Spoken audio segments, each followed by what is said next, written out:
Hi friends, welcome back to my channel. ಇವಾಗ ವ್ಲಾಗ್ನ start ಮಾಡ್ತಾ ಇದ್ದೀನಿ.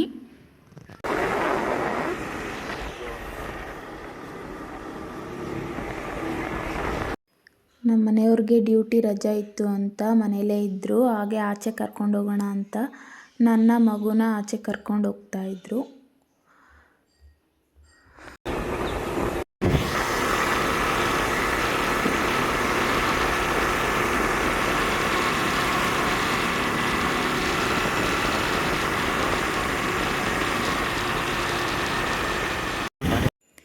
ಮಾರ್ಕೆಟಿಗೆ ಬಂದ್ವಿ. ಸ್ವಲ್ಪ ಮನೆಗೆ ತರಕಾರಿ ಏನಾದರೂ ತಗೊಂಡು ಹೋಗೋಣ ಅಂತ.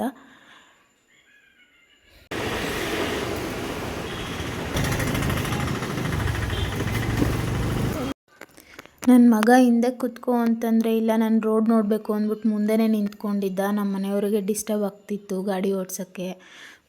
ಸುಮ್ಮನೆನೂ ನಿಂತ್ಕೊತಾ ಇರಲಿಲ್ಲ, ಕುಣಿತಿದ್ದ.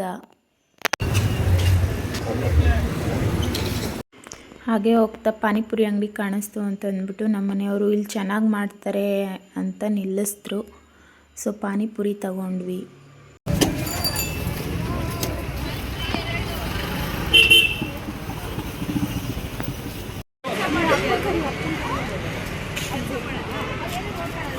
ಪಿಚ್ಚು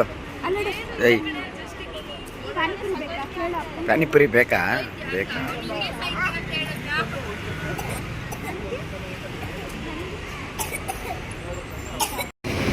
ಮಸಾಲೆ ಪುರಿ ತಗೊಂಡೆ. ತುಂಬಾ ಚೆನ್ನಾಗಿತ್ತು, ಆದರೆ ಸ್ವಲ್ಪ ಖಾರ ಇತ್ತು. ನನ್ನ ಮಗ ತಿಂದ್ಬಿಟ್ಟು ಮುಖ ಹೆಂಗೆ ಮಾಡ್ಕೊತಾನೆ ಅಂತ ನೋಡಿ ನೀವೇ.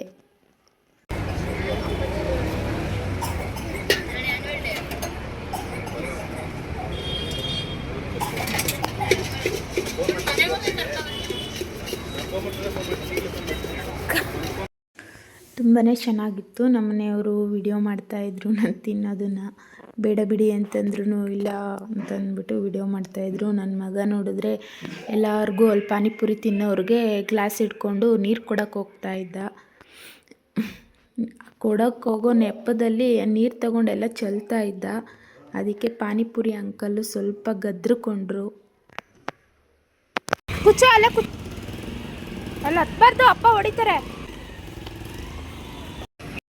ಅಂಕಲ್ ಬೈದಿದ್ದಕ್ಕೆ ಕೋಪ ಮಾಡ್ಕೊಂಡಿದ್ದಾನೆ. ಏನು ಮಾತಾಡ್ತಿಲ್ಲ, ಮುಖ ಎಲ್ಲ ಊದಿಸ್ಕೊಂಡಿದ್ದಾನೆ. ಅವರ ಏನು ಮಾಡಿದ್ರು?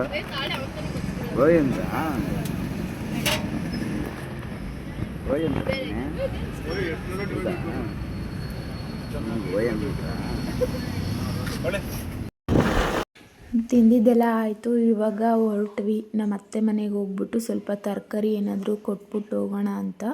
ಇನ್ನೂ ತಗೊಂಡಿಲ್ಲ, ತಗೋಬೇಕು. ಅಲ್ಲಿ ಚೆನ್ನಾಗಿರಲಿಲ್ಲ ಅಂತ ಬೇರೆ ಕಡೆ ಬಂದ್ವಿ. ಎಲ್ಲಿ ತಗೊಳ್ಳಿ? ಚೆನ್ನಾಗವಾ?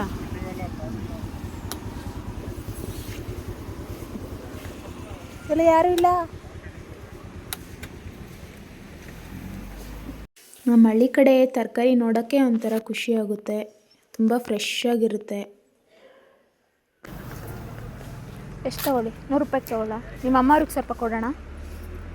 ಕೊಡಿ 100 ರೂಪಾಯಿ.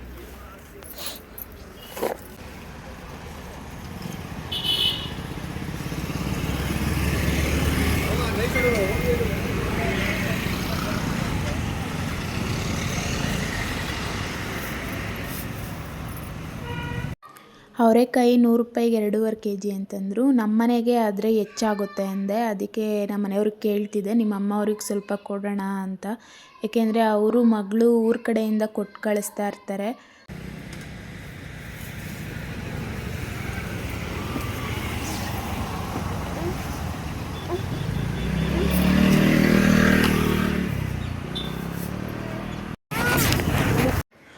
ಪಕ್ಕದಲ್ಲಿ ಆರೆಂಜ್ ಮತ್ತು ಸಪೋಟ ಇಟ್ಟಿದ್ದರು. ತುಂಬಾ ಫ್ರೆಶ್ ಆಗಿತ್ತು. ಸಪೋಟ ಅಂತೂ ತುಂಬಾ ಇಷ್ಟ ಆಯಿತು ನನಗೆ. ನನಗೇನು ಆರೆಂಜ್ ಅಷ್ಟು ಇಷ್ಟ ಆಗಲ್ಲ.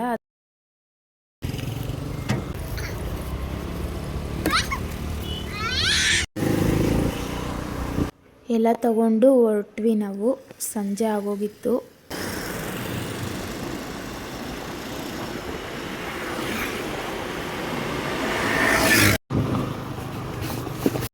ಬಂದ್ವಿ ಇವಾಗ ನಮ್ಮ ಅತ್ತೆ ಮನೆ ಹತ್ರ. ಅವರು ಸ್ವಲ್ಪ ತುಂಬ ಒಳಗಡೆ ಇರೋದ್ರಿಂದ ಗೇಟ್ ಬೀಗ ಹಾಕ್ಕೊಂಬಿಟ್ಟಿರ್ತಾರೆ. ಬೆಳಗ್ಗೆ ಆಗಲಿ ರಾತ್ರಿ ಆಗಲಿ ನಾಯಿನ ಬೇರೆ ಒಂದು ಕಟ್ಟಿದ್ದೀವಿ ಆಚೆ ಕಡೆ, ಯಾರಾದರೂ ಬಂದರೆ ಬೊಗಳ್ಳಿ ಅಂತ. ಕರಿತಾ ಇದ್ರು, ಯಾರೋ ಅಂದ್ಕೊಂಡು ಗೇಟ್ ಬೀಗನೇ ತೆಗಿಲಿಲ್ಲ. ಆಮೇಲೆ ಬಂದು ತೆಗೆದ್ರು. ಬಂದರು ಸುಮ್ಮನೆ.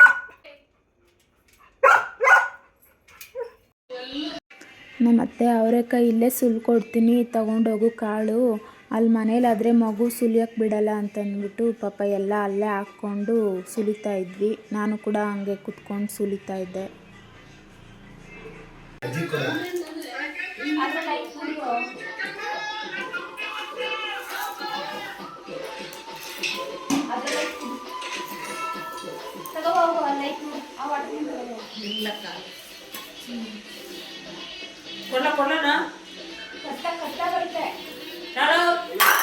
ಕಾಯಿ ಸೊಗುಡಿದ್ದಿದ್ದರಿಂದ ಅದನ್ನು ಮುಟ್ಟಿದ್ರೆ ಕೈಯೆಲ್ಲ ನವೆ ಆಗುತ್ತೆ ಅಂದ್ಬಿಟ್ಟು ಮಗು ಕೈಯಲ್ಲಿ ಮುಟ್ಟಕ್ಕೆ ಬಿಡ್ತಿರ್ಲಿಲ್ಲ. ಆದರೂ ಒಂದು ಎತ್ಕೊಂಡು ನಾವು ಸುಲಿಯೋದು ನೋಡ್ಬಿಟ್ಟು ನಾನು ಸುಲಿತೀನಿ ಅಂತ ಕೂತಿದ್ದ ನನ್ನ ಮಗ.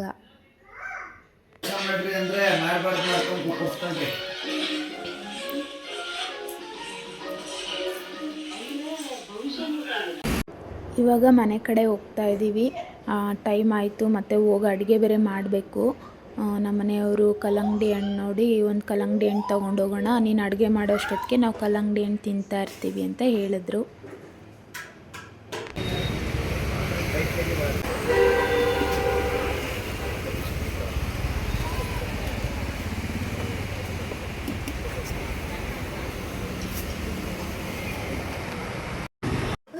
ಎಲ್ಲ ತಗೊಂಡು ಹೊರಟ್ವಿ. ಇವಾಗ ಮನೆ ಹತ್ರ ಬಂದ್ವಿ. ಯಾವಾಗಲೂ ಹಂಗೆ ಅನಿಸೋದು, ತೆಗಿಯೋಕೆ ಈಸಿ ಆಗುತ್ತೆ.